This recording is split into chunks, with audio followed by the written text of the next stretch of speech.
Good afternoon. We're ready to get started. This is a meeting of the Council Committee of the Whole. Today is May 21st, 2024.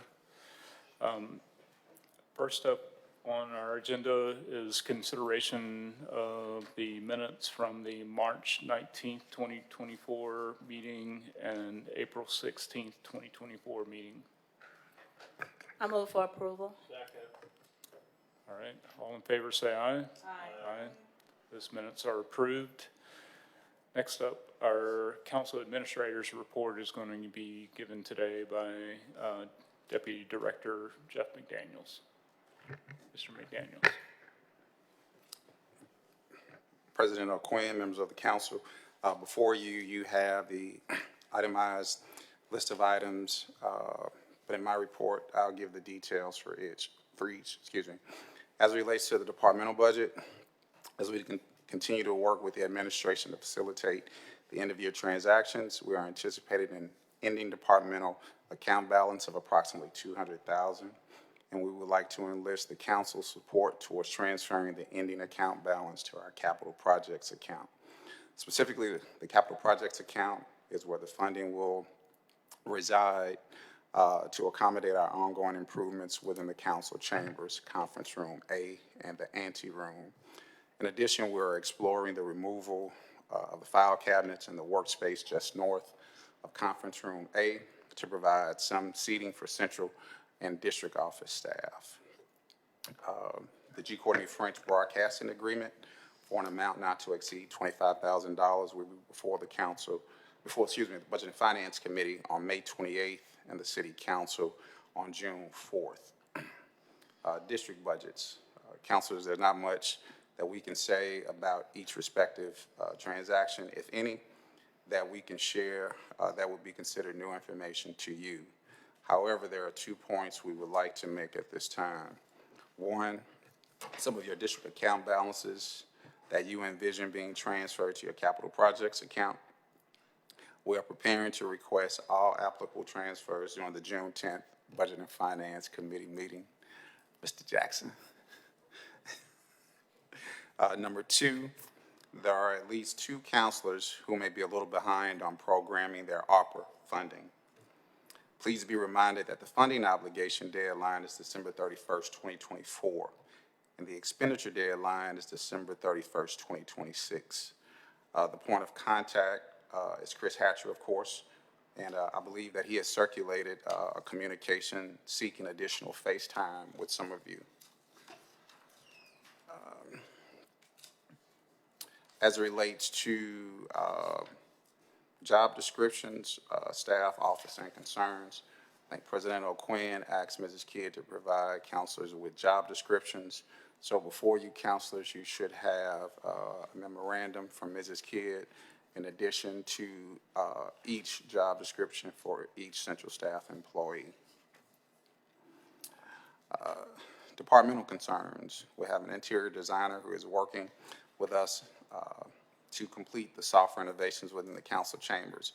The renovations include, but are not limited to, the seating cushions inside of the secured area, window treatments, wood finishing or touch-up painting, door hardware, and the reupholstery or replacing of the fabric behind the city seal.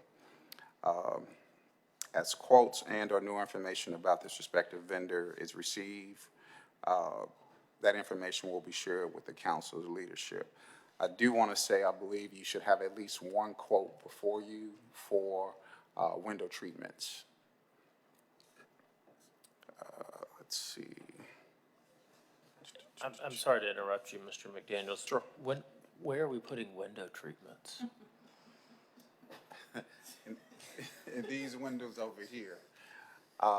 They haven't been here since the inception of this building, but we feel the need to spend money putting window treatments up. This is, well, anyway, I'm sorry, you're getting the mill report. Thank you, Counselor. For at least 1 week, some of the council chamber microphones were inoperable, but as of this past Friday, the vendor has restored all of the microphones. Employee benefits open enrollment. If you have not met with the benefits coordinator to date, or you do not have an appointment scheduled before May 23rd, please extend an opportunity to meet with the benefits coordinator on May 23rd at the Central Library. In addition, if you miss this opportunity to meet with them face-to-face, an opportunity will be extended by telephone between May 28th and May 21st.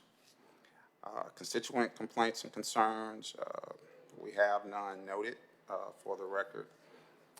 Item 6, the 2024 Alabama legislative session.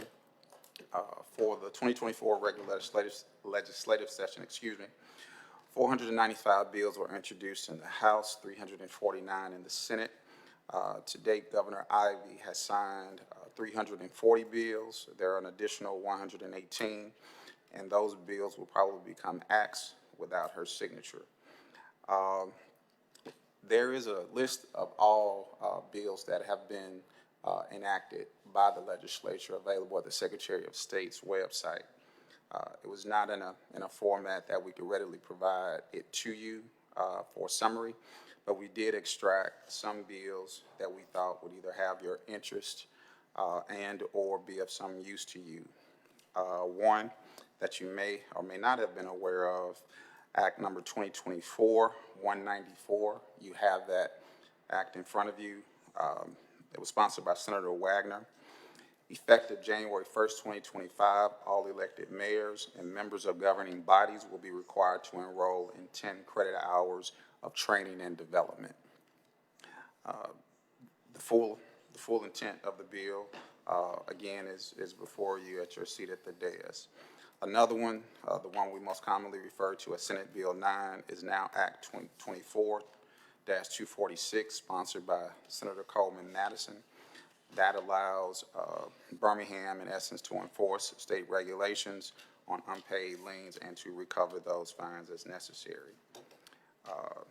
Act 2024-278, sponsored by Senator Orr, and is the revision to public records compliance. Quick list of council travel and events and invitations. The Alabama League of Municipalities Convention was May 15th through the 18th in Huntsville. Of course, we had 4 representatives from the council who were present there. We want to recognize Councilor Smitherman for retaining her position as Vice Chair of Finance, Administration, and Governmental Relations. The groundbreaking ceremony for the Birmingham Amphitheater has not been rescheduled to date, but Kim Garner is our point of contact, and when information is provided to her, of course, she'll push it out to the council. The NLC, National League of Cities, Centennial Roadshow is underway, and they are asking members to join them in one or more of the 100 cities, towns, and villages for the roadshow stops.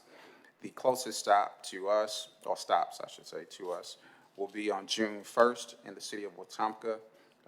That stop begins at City Hall at 8 a.m., and then the city of Montgomery at 11 a.m. If you have not received, it has been sent to Central Staff. Creed 63, which is a bowl recipient. This is their 3rd year anniversary, and they will be celebrating their 3rd year anniversary on June 12th from 5 to 8 p.m. The address has been provided and the location, and that information will be forwarded to you in the event that you don't have it. The Economic Development Academy. Due to Major League Baseball, we had to reschedule that 3rd cohort meeting date from June 20th, a date to be determined. I guess up until this point, we know at least the first week of July. Most of you will not be available, so we're looking at a date the latter part of July. So if you will, as you receive that communication, please confirm your date as soon as you can. The summer NLC board and leadership meetings, those dates are June 10th through the 13th in Rancho Cordova, California.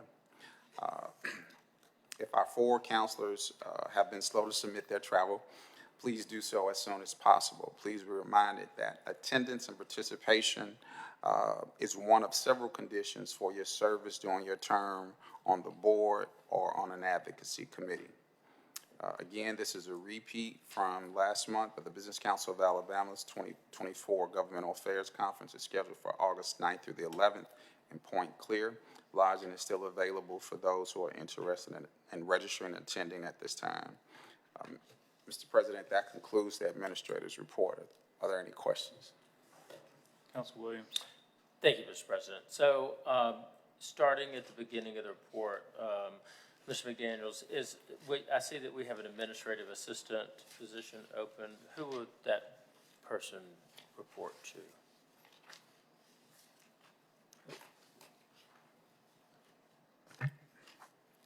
Bear with me a second. If I can just speak to and maybe not follow the job descriptions. There's a vacancy that currently exists from Mrs. Lamford's retirement. Okay, so that job title might not have aligned exactly with what she did, but that's what my concern was, is that her role here would be fulfilled by somebody else. I think that's fair. Yes, sir. And then I think that just an administrative assistant, well, anyway. Next. Council Williams, so there has been some discussion about, amongst leadership, about potentially taking this vacancy and utilizing it differently going forward. And whose leadership? The president pro tem, the administrator, and deputy administrator. So amongst the council, we have had conversation about having more legislative expertise and/or financial analysis expertise as sort of specialist positions within central staff. So nothing's been decided at this point, but just making you aware that the position is still open, and there's currently not being advertised, but it's something that the council needs to have some discussion around and decide. There's some issue that needs to be cleared up about our staff's ability to see city financials in New World and the other systems that the city uses. So, but as it is, my understanding is that Ms. Kidd and Jeff have limited visibility on expenditures outside of our department. And if that's going to be the case for any council office staff, then it limits the usefulness of a financial analyst position. So given the information, that we have before us, there's, some inclination that legislative analysts may be more useful to us, but again, this is something that the council needs to, contemplate and provide leadership with direction on. So. Okay, so when we say that the position we have open is administrative assistant, then that's not correct. And I, of course, haven't been I'm just a lowly council member, so I haven't been in any of these leadership discussions, but I would love to see us have a financial analyst or a legislative analyst, which is why I'm asking why we're advertising for an administrator. We're not advertising at all. The position just opened, and this is what the description is currently. So it's not being advertised. There are two positions that are being advertised, and those are the assistant public information officer and a videographer position. Okay.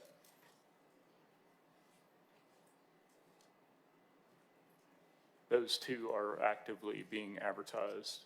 We're trying to figure out And when, as we, as a council, will be discussing this?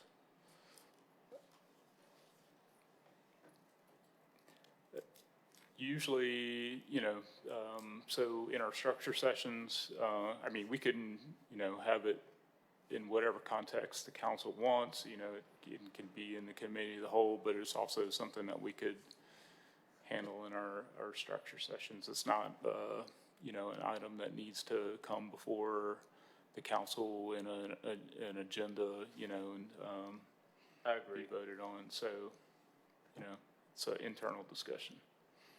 I agree. I look forward to having it. Will you please let us know when that's going to be in the structure session so that Okay. I know when to attend? All right, I haven't announced this yet, but, didn't have Council- a planned date. Council- Yes, sir. Council President, I got you, Jeff. So there's not one currently on the calendar, but Okay. well, I'll let you know. All right.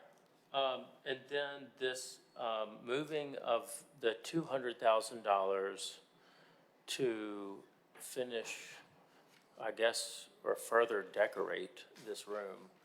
So help me understand this, because I think that this is absolutely asinine and insane.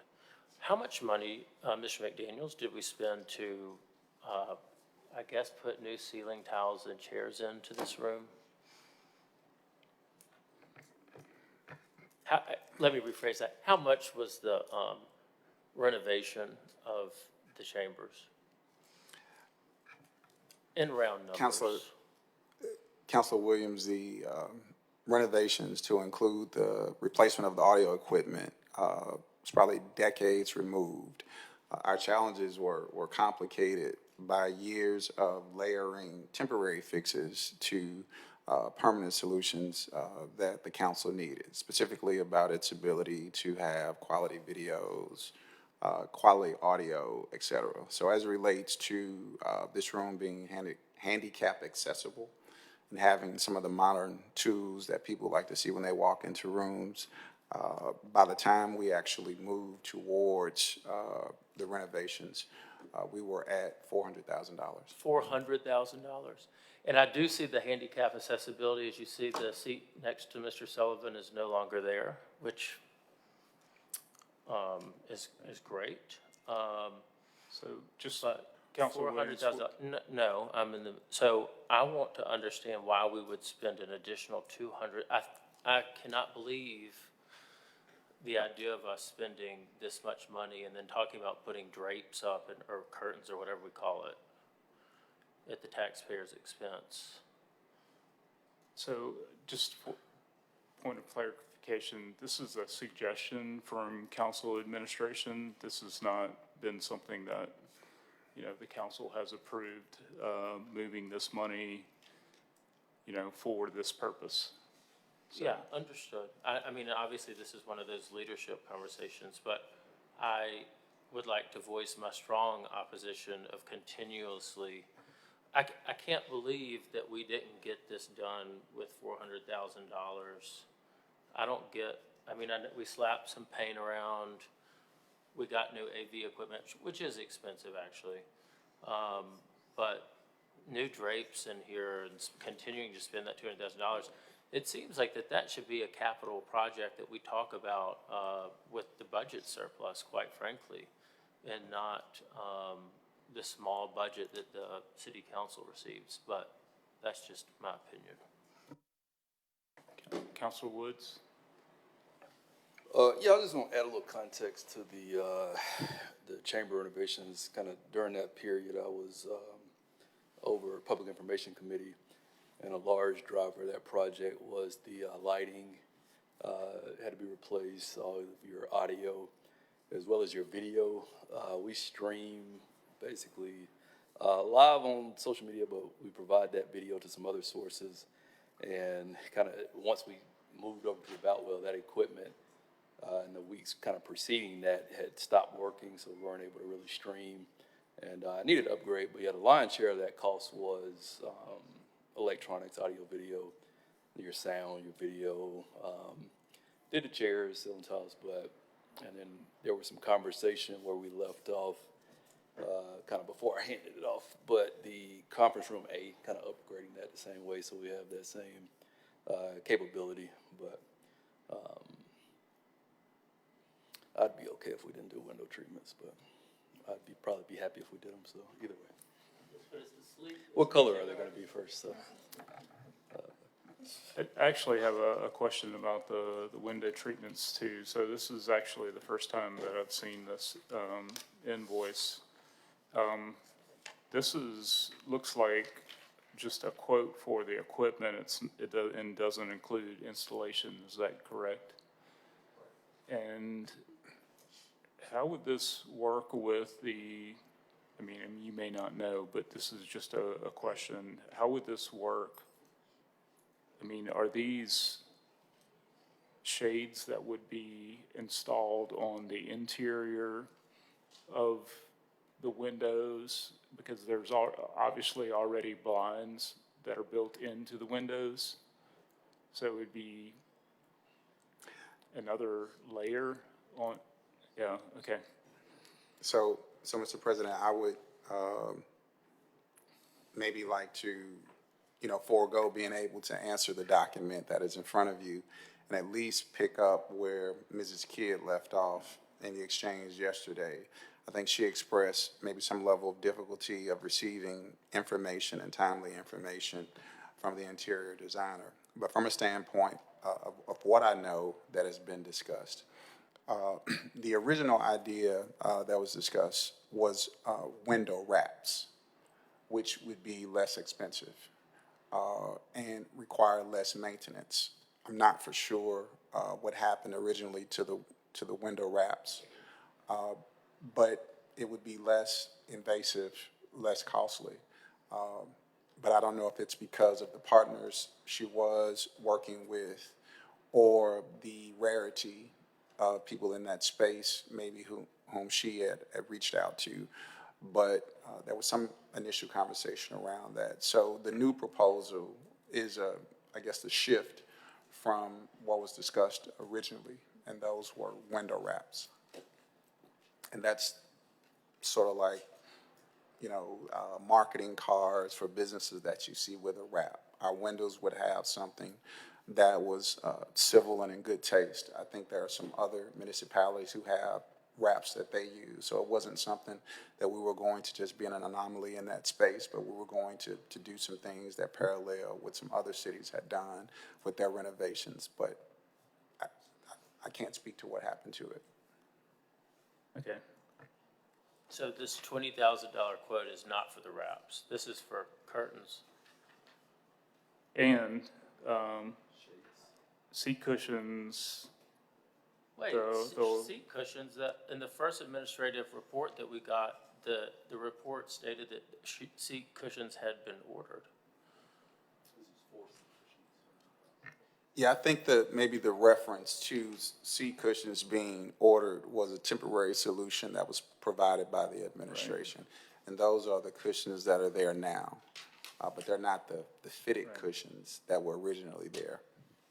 Ooh, I hate how good my memory is on this, but since y'all had specifically called out my sweet India for not liking to sit on the nails back there, it was said actually in two separate updates that our council administrator had ordered the cushions, and then Chaz said, I'm so tired of hearing about the cushions during this legislative update, I'll just Amazon some to the city hall, I believe correctly.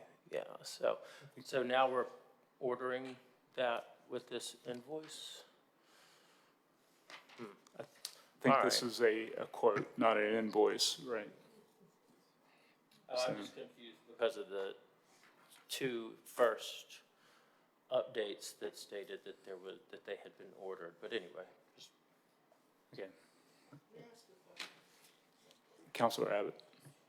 What is a Fabritract wall panel, and which lower walls are we talking about? I believe, Councilor Abbott, that's referring to those fabric wall coverings on the sides there and behind the monitors.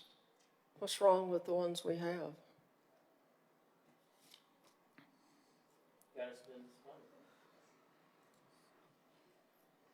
I was just curious because I'm kind of in the similar boat with Counselor Williams, that the biggest problem we had in here was our sound system, and we got a new one. And despite the fact that it was out of order last week, it's a really good one. And, you know, I'm ready to stop spending money on, you know, I have an undergraduate degree in interior design, so if anybody would want to fluff it up. I mean, I'm wearing purple today, I just don't have a hat on. So, with a feather in it. Anyway, you know, I mean, I'm ready to stop. We don't have any problems with our windows. There's no light shining in, burning us up, or fading our new seat cushions. And so, you know, we could stop spending money. So, Counselor Abbott, just for what it's worth, I've communicated to Administrator Kidd that, you know, for the large majority of the council, that, you know, the concern was the lighting and the AV equipment, and so that need has obviously been met. I think there's a greater desire to address conference room A. So I've encouraged Administrator Kidd to close out the chamber renovation project and concentrate on conference room A. So just offering that for perspective. Councilor Woods. Thank you, Mr. President. If for some reason we did continue, we'll be able to get a sample of those wall panels and drapes ahead of time, if possible. I don't think that we'll need that, but. Just in case, you never know. You might see a fabric you like. Councilor Smitherman. I hate to keep talking, let me not say hate, I strongly dislike to keep talking about these cushions, but when are we actually gonna get them, since it's just a quote? I think Deputy Administrator McDaniel has indicated that there's been a lack of communication from this Cox Commercial Interiors. So, yeah. I think we've tried to follow up on that and haven't received communication back from them. Okay. So that's been the issue. Do we think this will be the last cost that we'll have to do for this? I can't necessarily speak to the last cost, but I think on the back of what President O'Quinn said, I think one of the priorities, and I want to say this in favor of maybe what's important to the council, Conference Room A would be the destination for a lot of your media interfacing. Mm-hmm. Currently, you do that in the hallway. I'm not out there often, but from what I'm able to see, it is not without interruption or some challenges, either based on noise or interaction with people who are standing around. So the intent was to make Conference Room A more accommodating, not only for it being a media space designated for you, but also a conference room space. Oftentimes, as it relates to conference rooms, C, D, and E, and they've been amenable, but the mayor's office essentially controls the utilization of those rooms. So if, you know, the administration is using those those conference rooms, it presents a problem for you. But a standard room that we use on a regular basis, whether we're talking to prospective vendors or otherwise, we use Conference Room A, and I think even to the extent of executive session. So it's just more accommodating for your needs. Gotcha, okay.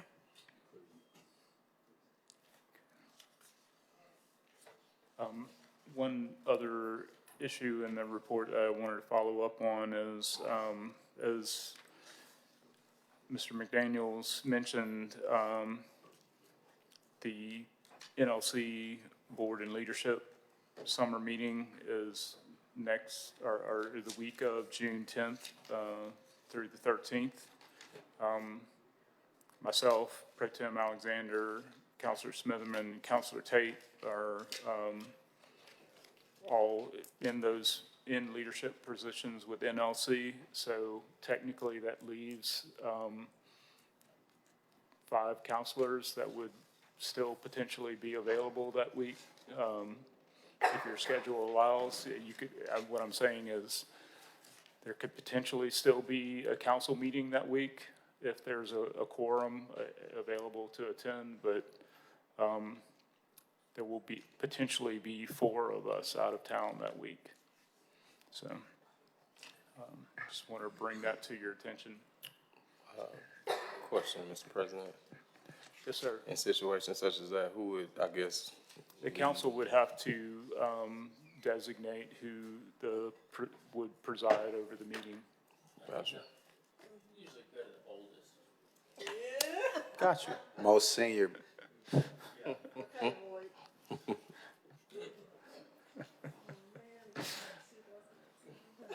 Okay. Any other questions, concerns related to the report? I just want to thank Chaz for paying out of pocket for these cushions, because that was actually very generous of him while we were strung along for so long saying that they had been ordered. So thank you, Chaz. I know you're listening. Okay. All right. If there are no additional questions, we'll move on to our next agenda item. This is, we have Superintendent Mark Sullivan with Birmingham City Schools here to talk about the mental health program and overview. And let me just read the submission for this meeting.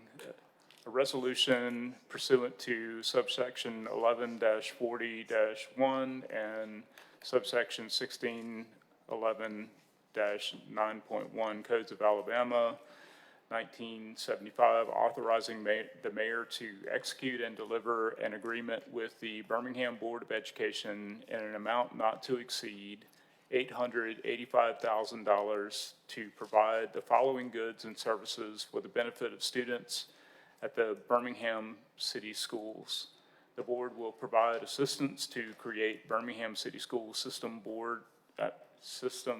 Birmingham City School System school-based mental health services program that will provide mental health support on every Birmingham City School System campus selected by the Birmingham Board of Education. This allocation is exclusively for the purposes stated. Said fund shall be paid from account number 0001 underscore 400 underscore 96200 underscore 96214.550-003. All right. Superintendent Sullivan. So we asked you here today so that you could give us an overview of the past year of the program and some of the impact that it's had. So thank you, Mr. President. These mics do work, though. Thank you, Mr. President, and thank you to the members of the City Council. We are delighted in Birmingham City Schools to have an opportunity to partner with the city to address some of the mental health issues that our students are facing.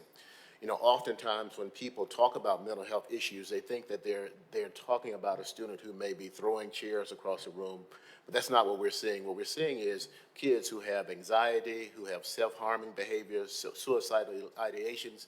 And so one of the things that we decided to do with these funds is to ensure, one, that every school had a full-time counselor so that they can identify those areas where students are having issues and then recommend those individual students to other agencies or agencies within the school district.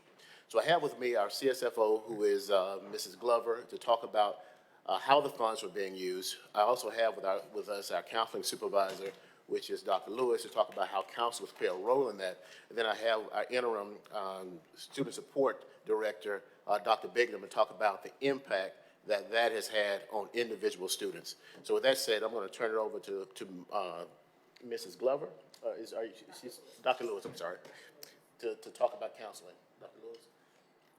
Good afternoon. So in Birmingham City Schools, I'll proceed with the next slide. Okay. the city of Birmingham gave us $1 million, okay, for mental health services. And so through the 21-22 school year, those funds were spent on all of the schools that were provided a .5 counselor, meaning a counselor, one person, was shared with two different schools. So with the use of those funds in the 21-22 school year, we were able to provide a school counselor at each individual school to address the mental health needs and all of the things that counselors deal with on a day-to-day basis with students. In addition to that, $41,000 of the funds were spent to assist faculty, staff with wraparound services as it relates to our employee assistance program. And then we provided MANT training to individuals at schools for $74,000. And at this time, I'll turn it over to. MANT training provides staff the communication, relational, and mental health technical skills to intervene with students early. So our main goal with MANT was to intervene early, identify when a student is having a crisis, to safely support them and get them back to an expected state. We not only train school-based teams, we also train bus drivers. We've identified a critical need in our district. The initial point of contact in the morning, and the last point of contact for students often are school bus drivers. So we provided a school-based comprehensive team, the training that they needed, as well as the school bus drivers. I'll also add with our MANT training, it was important to not only equip staff with the skills that they needed, but we wanted to cultivate a climate and culture that supported psychological and emotional safety.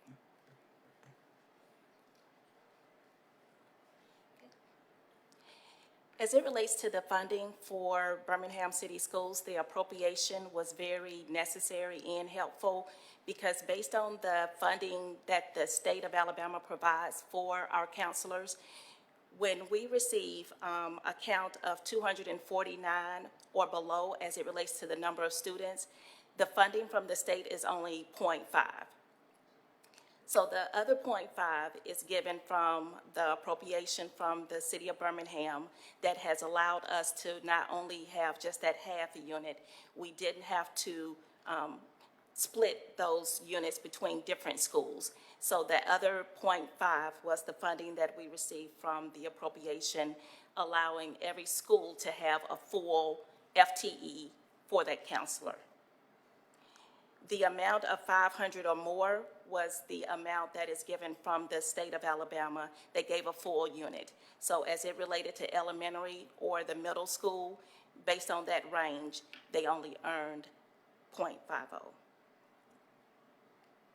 So for the 2022-23 school year, the funding was able to support 20 of the half units that we would not have otherwise had, and that total cost along with the fringe benefits was $654,000.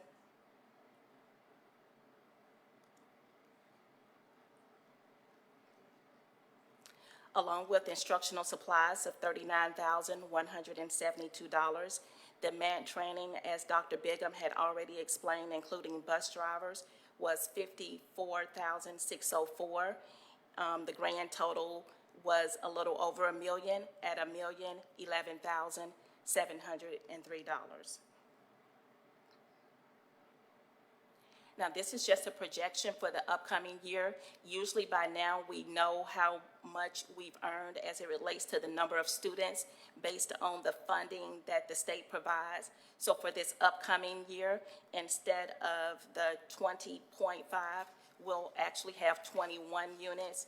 And so the grand total will be 10 and a half units that we'll possibly need to fund the schools so that they can have a full counselor at every school.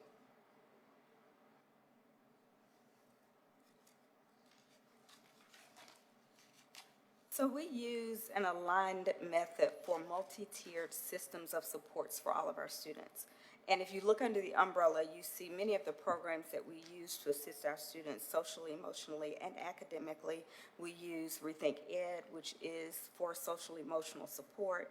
We use Thriveway Peer Helper Program, which provides lessons to students on conflict resolution, character development, suicidal prevention, bullying, and sexual abuse. We have positive behavior intervention and supports. We also have which is part of our MTSS team. For this particular model, think of a hospital, for example. If you go to the ER, that nurse that sees you first is the triage person. That's what our school counselors are. Our school counselors are the first responders to all things that relate to the student. Therefore, if that counselor sees that student in the morning and they notice that there is an issue, they're the ones that provide the initial support for that student, with the exception of mental health services, because we are school counselors, not mental health professionals. In that regard, we then take all of the supports that we provide as school counselors to students in the classroom, and then we progress up our chart. The quality teaching and learning model, as you see implemented here, shows the services that we provide to all students, some students, and few students. And as you go up the pyramid, you will see that those students that are at the very top of the pyramid are our students who require the most supports. Those are the students who have been referred to our prevention specialists by the school counselor, to our psychologists, educational psychologists, our social workers, as well as any mental health providers that we have that come in to provide services for our students. The 2022-2023 school counselor to student ratio recommendations, as provided by the national model, which is the American School Counseling Association, or ASCA, provides 250 students to one counselor.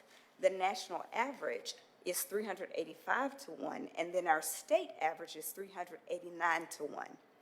Thanks to the city of Birmingham and this $1 million, we are below the state average as well as the national average, providing 349 to 1. And I would have to say that without that $1 million, we would not be able to provide the supports that we are able to provide at each individual school.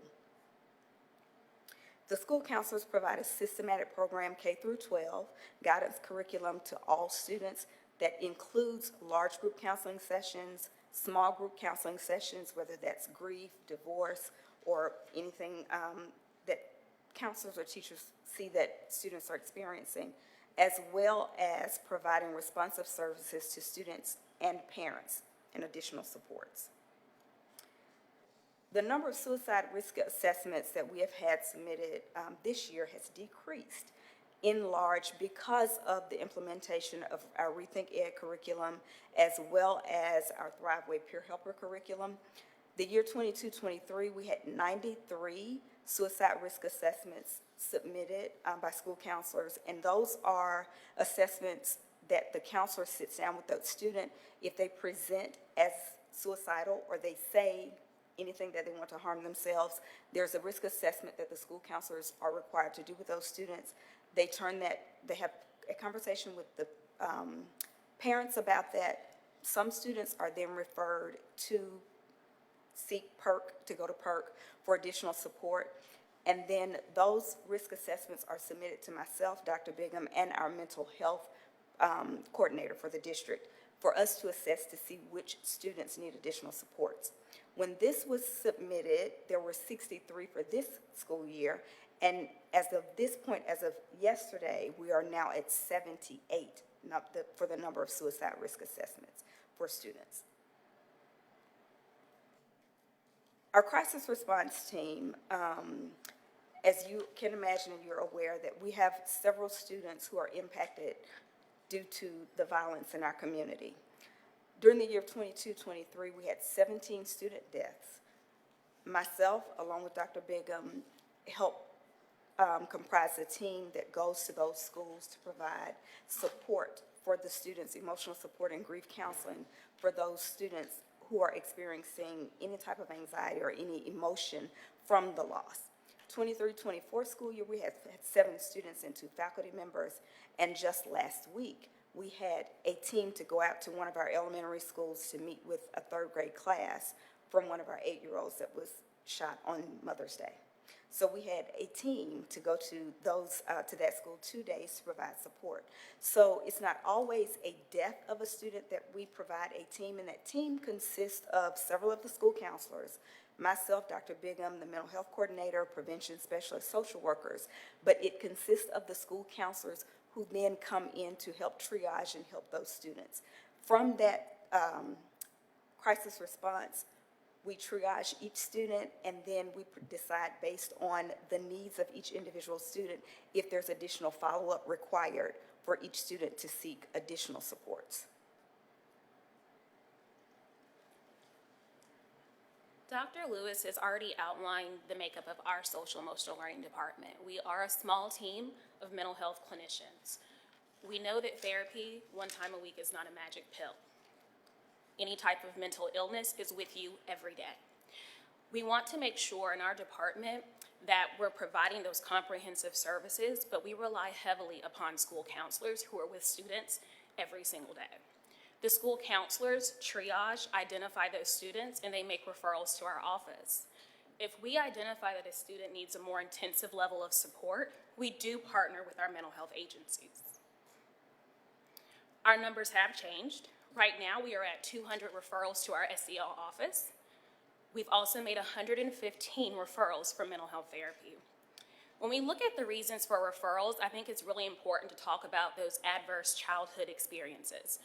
Many individuals refer to those as ACEs. We know what our children are facing, and you see it in these reasons for referral. We've had an uptick in suicidal ideations, self-harming behaviors, such as cutting or burning your skin, and just thoughts of wanting to harm themselves after the COVID-19 pandemic. And so we know that that continues. In the 2021 Surgeon General report, the researchers highlighted the negative impacts of not only the pandemic, but what our children are dealing with, and also those adverse childhood experiences, how that's impacting their life trajectory. So we know that it's critical to intervene early, intervene often. Thankfully, with the funding, we have mental health clinicians as first responders with school counselors who are there every day with students, but we're also able to provide a higher level of intensive services.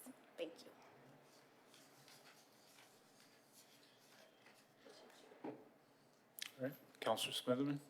So, and I think this is a general question, not just for Dr. Sullivan, but maybe the mayor's office. So I want you to know how we got here. So this came before Budget and Finance Committee, and Mayor Woodfin told us that this right here, the submission, it was only for $885,000, and he said $115,000 is going to be removed from this program and given to Page Pals. So the three of us were kind of like, well, why do we need to remove $115,000 for this program, knowing that the kids need this? What was the rationale behind that? And wouldn't it be used better for more schools? Because I saw a few schools missing. Like Washington K-8 is in my district and it's missing. So I can't speak for discussions that I haven't been involved in, but what I can say is this. For us as a school system, we are appreciative of anything that you provide, whether it be $800,000, we will take that and budget that based on the needs of our students, whether it's $500,000. So we're here to say thank you for how much you do provide. What I can say is that we have a multiplicity of issues in our school system. We have mental health issues, which are glaring. We also have to have academic issues. You know, most recently, we had an increase in our third grade literacy. Last year, we were at 53% of our third graders reading on grade level. Now we're at 81%. You know, that was a community-wide effort. So for me to say that, you know, the mental health part is important, but also the reading part is important. So the city council and the mayor's office want to provide $800,000 for mental health and an additional amount for reading. Our position is thank you, because that's $800,000 that we didn't have, or $1 million, or what would you say, $115,000 that we didn't have for literacy. So from my perspective, we are grateful for whatever the council provides. Now, anything beyond that, I wouldn't be able to address, other than we received these funds. We said this is going to be the best way to provide supports for our students, because clearly, based on the data, there's a need there. But there's also an academic need too, and there's a mental health need, there's an academic need, there's social needs, there are community needs that students have. So it's I don't know if that answers your question, but our position is that anything that you can provide us, we're happy to have. I don't think it did. Well, I guess just let me, no, I guess maybe, okay, I'm gonna talk to y'all too. I'm trying to figure out, okay, you guys used $1 million to do all of this. What kind of detrimental effect will this have on this program if we take away $115,000? So one of the things I can say is we have seen that having a counselor in every school, and you mentioned Washington Cade. Well, Washington Cade already had a full-time counselor. Okay, good. But we had many schools who did not.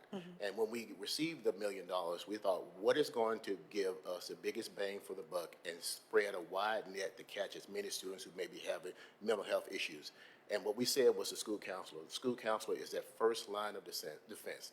That counselor is one, if a child is having an issue in the classroom, the principal sends them to the counselor. The counselor then determines whether this is a behavioral issue, mental health issue, and then they refer, if it's a behavior issue, refer it to the parent or the principal. If it's a mental health issue, they refer it to our mental health department. So that was what we decided to do. And then as far as whether that would be a detriment, we're going to pull money out of our general fund because we clearly know that this works. So our goal is to ensure that all of our schools have counselors. The city council has provided $1 million to help that. And you saw on the budget, even with that, we're still over that amount. I think it was 1.1 million to provide those additional counselors. So if the city council did not provide the additional 115,000, we would pull that money out of our general fund because we know the importance of that. So even with 800,000, that's more than what we would have otherwise. Can I ask your question a different way? Yes. So, Ryan, I think what we need to know is there was $115,000 that was set aside for the Page Pals program to entice retired educators to participate in that program. We don't know if that $115,000 was fully expended or to what extent that funding was expended. So perhaps there's some portion of that $115,000 that could be, returned for this purpose. And alternatively, I would say that, we can amend this item and make it reflect, for example, an amount up not to exceed $1 million,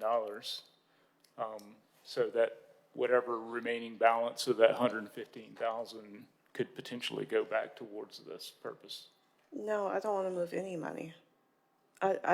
No. I'd rather us find money somewhere else than to take money from mental health. Like, I have a nephew in the school system. Okay, I'm not a parent, but I'm an aunt. So I see these kids. They need this. They are losing friends left and right. I mean, violence was bad when we all were in school, but it just seems like someone's dying every week. And they need that support because, Dr. Sullivan, they can't take a test if they're depressed. They can't take a test if they're sad. Clearly, I know that. Clearly. Yeah. There are kids who live lives that most people couldn't even imagine on their worst day. And this is what they live every single day. I'm fully aware of the kind of issues that our students bring to the table, and you're right. Yeah, and, even though I was way younger, I remember going to the schools and smelling weed on kids' jackets. No. And the fact that it's been spended without it coming to the council first is disrespectful. There's some stuff, I'll let slide, but not this. This isn't fair to the council at all. It really isn't. But, I may be different, but I just don't agree with this. I really don't. Because what if we do this and they need the money, or maybe they need the money from the general fund for something else? So I don't agree with it. So did you understand my suggestion? My suggestion, so the amount I think was originally $1 million, and there was $115,000 that was separated to, entice educators again to participate in the Page Pals program. We don't know if that $115,000 was expended. So I'm suggesting that if it wasn't expended, or if, whatever portion of it wasn't expended, could be added back to this $885,000, you know, to potentially increase it. Because I know you, I'm not gonna take offense by that, but no, that shouldn't have been moved at all. Council President, I'm talking about him moving it without telling us. Okay, That's I understand. that's not good, because now we're saying this is supposed to be $1 million in a line item, and the mayor moved it without telling the council. We're supposed to vote on that. You can't just move money just because you want to. And it has nothing against the mayor personally. You can't do that. It's not right. That's disrespectful. It really is. I don't know if anybody else feels like that, but that's disrespectful. Pro Tem Alexander. Yes, thank you, Mr. President. Councilor Smitherman, as our Chair of Budget and Finance, I know this was very concerning to us when the item came before us at Budget and Finance meeting. And I believe all three of us agreed that we had questions, Mr. President, about why that money was moved and was not allocated as the way that we thought it would be allocated and as was in the line item. Now, your suggestion of that we could take this submission sheet and change it, we're still working with the original resolution number 1842-22. It already has the wording and an amount not to exceed $1 million. So we're already working on a document that has that information in it, but we're back to, I know it says not to exceed $1 million, but I feel I can say for each counselor, our intent was when we approved that particular line item was that $1 million would go to the school system in the way that we thought it would as far as mental health awareness. I fully understand what people have encountered. I think you all saw during the Page Pal process, it was more than about reading, if I'm being correct, and it was that understanding, and perhaps that's where the thought was, let's put more into Page Pals, but I'm in total agreement with Reading Pal. What am I calling Page Pals? Page Pals. Page Pals.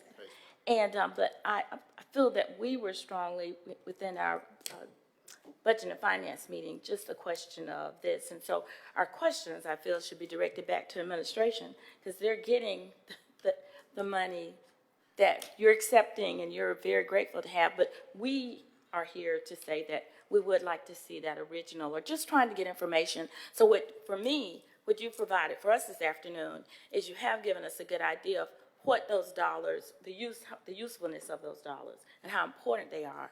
And so I think it's something we should continue that conversation.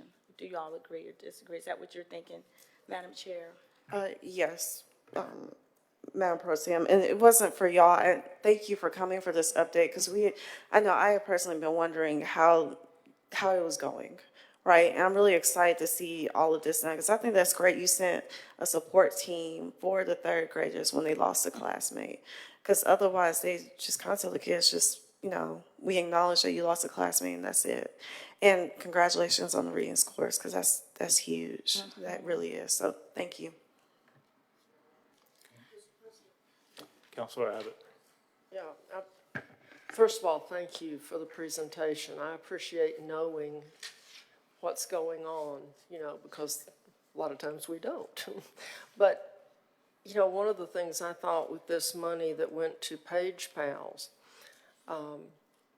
when a child gets held back, that causes mental anguish, because you are forever branded for the rest of your life as the kid who flunked the grade.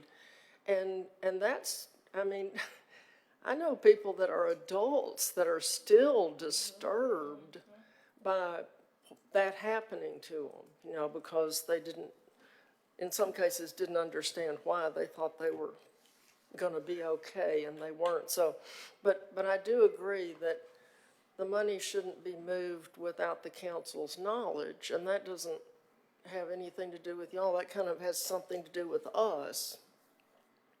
And we just need answers.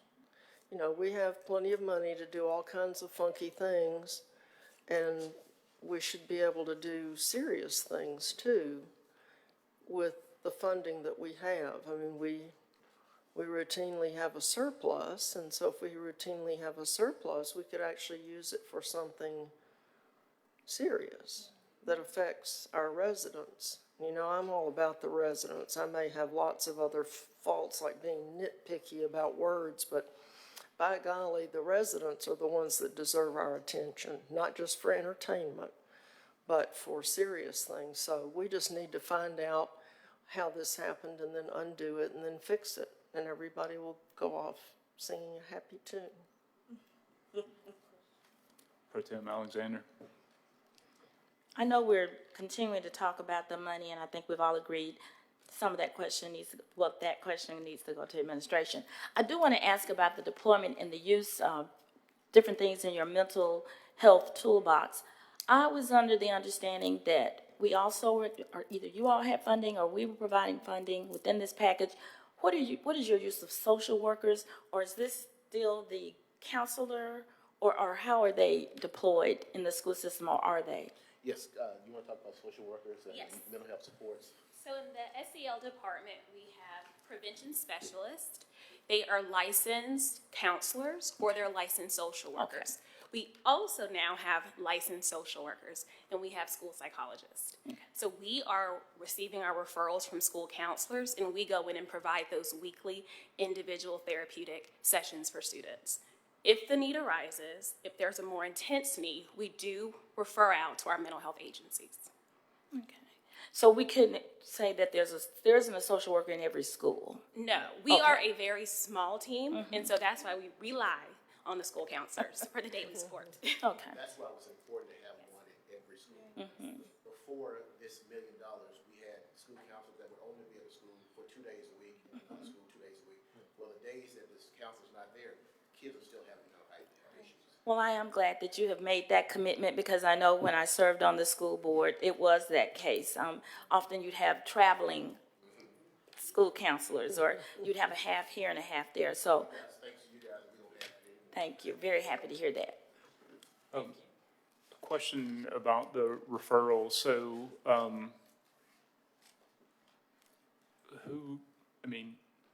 how many cases do you have to refer out to the mental health agencies that? Right you work now, we with? are at 115 students that are actively seeing therapists. Our agencies actually provide services within the school. We know that transportation can be a barrier to receiving mental health services. So through our mental health coordinator, we systematically place students with those agencies, and they come to the school. Given the nature of the referral, there are some students who actually go to the office to see a therapist. That could be anything from a history of sexual abuse or extreme cutting or suicidal ideations. So who picks up the tab for that? We do. Okay, that's coming out of your general fund. Yes. Okay. And give me, you may not know this off the top of your head, but what's the approximate dollar value of that? We have multiple agencies that we work with, and depending upon the agencies, it depends upon the amount. I will say this, we have some of our students who are special education students who are in full-time day treatments, and they never leave the facility, and some of those costs are close to $1 million. Okay. Council Williams, you had a question? Council Woods. Thank you, Mr. President. I think one thing that stood out was just the kind of, I guess, the number of crises that the students are dealing with. If you could talk a little bit about kind of when that response team goes out, I guess just that process of maybe of getting back to, you know, what normal is or new normal, and kind of what that looks like playing out in real time. So I'll ask Dr. Lewis to come up, but you saw on the slide, we lost 17 students last year to gun violence, right? We've lost 7 students this year. And that doesn't count the student at Smith walking home, middle schooler, got shot and he's paralyzed. Or the young lady who was shot during Mother's Day in the face and she's 9 years old. Living in that type of environment affects you in ways that you can't even imagine. And so one of the things that we want to do is also, while providing that mental health support for students, letting them know this is not normal. This is not how people are supposed to live, you know? And unfortunately, what we're seeing, there was a situation 2 years ago where a young lady, ninth grader at Winona, I won't name the school, one of our schools was unfortunately, she was killed. And just, you're starting to see apathy among students because this is becoming to be normal. And one of the things that we do in addition to providing those mental health supports is through our social emotional learning department, through Rethink Ed, saying that this is not normal behavior. It should not be normalized, and kids have to see that this is wrong and this is something that we need to. Sorry, it's just I've been to most of those funerals and it can be quite emotional. But I'm going to ask Dr. Lewis if she would come up and talk a little bit about the team and what they do. So the team all starts with a phone call or a text or me seeing the news, breaking news about a student that has, or an individual that's been shot. And of course, that sends me into, puts me in motion to reach out to Dr. Sullivan, our instructional superintendents, the principals of those neighborhoods to find out, is this one of our students? Because at that point, then I have to mobilize the team, which includes myself, and preparing a statement based only on facts, where we go into those classes of that particular student and follow that student's schedule the entire day, especially for high school students because they go to different teachers. But there's a statement that each individual on that crisis response team reads at the same time. It's done systematically. It's done only based on facts. There's no opinions. There's no feelings in it. And so I will state this. It's based on our national model for the PREPARE model, and that's the name of it, PREPARE. So we use that model to go into our classes and provide those supports to students. What we noticed the very first year, 21-22, there was no emotion. And that was coming out of COVID, which is quite concerning. We're now seeing that students not only respond to anger, aggression, they're now responding to the fact that there was a classmate shot, or there was a student at an elementary school that was shot. Can I go outside to play? So those are all of the things that our students are dealing with on a day-to-day basis. Is it safe for me to sit on my front porch? So the school counselors are there to provide that day-to-day support for students that's not needing therapy.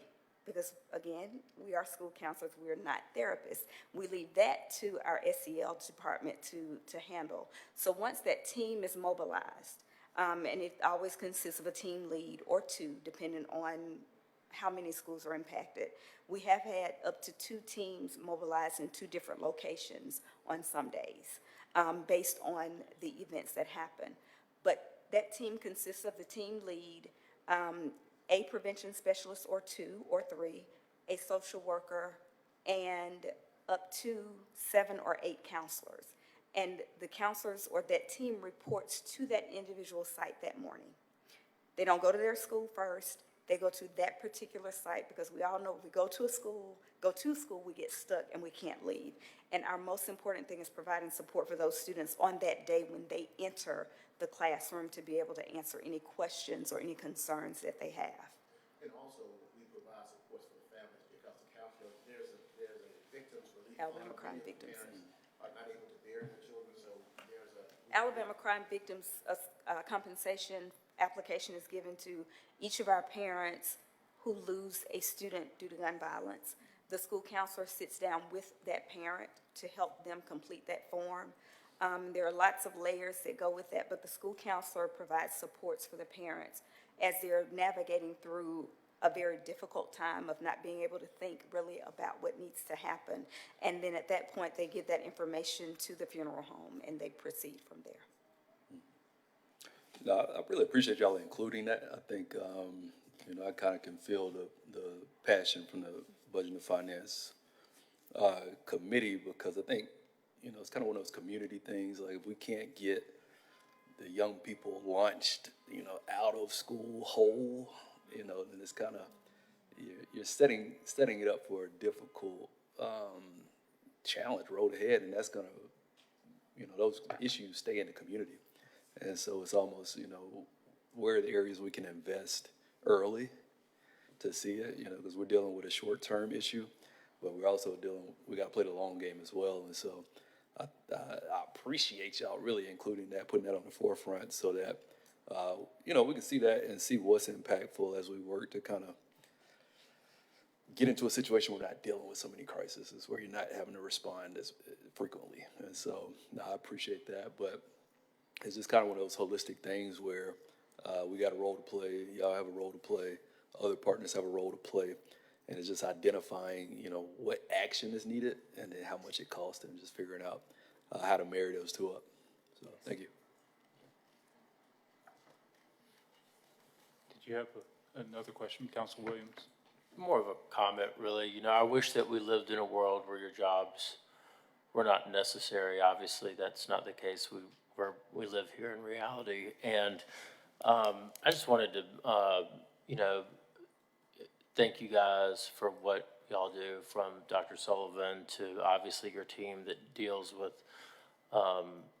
has a job description that takes an emotional toll on each one of you. And I think, as Councilor Woods just said, I think that emotional toll can be felt by your comments and y'all's presentation today. So thank you very much. It seems, I'm speaking for myself, but it seems obvious that this money is being well spent, and that it's an area where there's obviously a need. So thank y'all for what you do. And it's really nice to see, you know, we allocate a lot of money. And as you heard from the first 30 minutes of this meeting, sometimes I think the money's a little bit wasteful. But it's really nice to see when money is allocated and you get the feeling that it's making a difference in the community in which you know, our taxpayers live, send their children to school and work. So thank you all for what you do. Yeah, I want to echo that, and Dr. Sullivan, I assume that as part of BCS benefits package, that employees also have access to mental health services. And, you know, I'm married to an educator as well, and she taught preschool for a number of years. 16, you know, four-year-olds is a bit to handle. So it eventually burned her out. So she might have benefited from, you know, having some access to some services like that. But anyway, tell us about. So secondary trauma is real. You know, even though teachers may not live in the communities that the students live in, but kids coming in with the stories of what they're dealing with, not just with the violence, but just in their day-to-day lives, can impact students. So we've actually expanded our employee assistance program. You know, before the pandemic, Mrs. Alexander will know we had one person, Ms. Williams. She's actually retiring. So we've expanded that to have some contracted services that's 24 hours a day, 7 days a week, where our employees can call, get an appointment, and really process some of the things that they deal with, you know, at school and at home. And so it's important. After the pandemic, we saw issues not just with students but with employees, and I think that people see that across the nation. And I think it's incumbent upon us, if we have the wherewithal, we need to make sure that we put in conditions in place so our employees feel good, feel healthy, so that when they go and face the issues that they face every day, that they can do that with the right spirit and ensure that our students have a place where they can come and they have people who have grounded themselves because they've gotten help themselves. And what that does is also, you know, there's we talk about mental health, and there's still some stigma attached to that. But I think that by providing these services to the adults that students are engaged with, it takes away some of that stigma as well. Mm-hmm. Definitely. Okay, how would the council like to proceed? Mr. President, I really want to change this submission sheet because it doesn't reflect what the resolution says. I think you said that earlier, but I will feel very, very comfortable if we did that. Okay, so you're making a motion that we amend? I make a motion to amend the submission sheet submitted to the committee whole from an amount not to exceed $885,000 to not to exceed 1 million, as reflected in the resolution number 1842-22. Do you have a second? Second. All right, it's been motioned and second. Any discussion? If not, we're ready for the vote. All in favor, say aye. Aye. Aye. Any objections? Oh, that item passes, so the motion passes. If I Counselor could Abbott? just say one thing, I do appreciate so much what y'all do. When I was in middle school, 3 boys in my class were murdered, and the adults said nothing. Silence. Just pretended like it didn't happen. You know, 3 kids suddenly disappeared, and nothing was said. So the fact that we have a network of people to help children with what they're dealing with is pretty wonderful.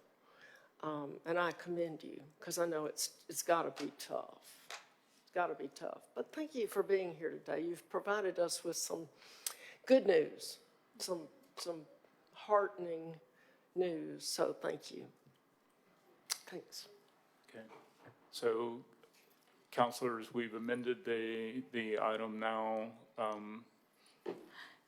Mr. President, I'd like to move that we move this item to the full council for consideration Second. as amended. Second. All right. Any discussion? All in favor, say aye. Aye. Aye. Any objections? No, that motion passes. So this will go to full council for consideration. Thank you all. All right. Council Williams.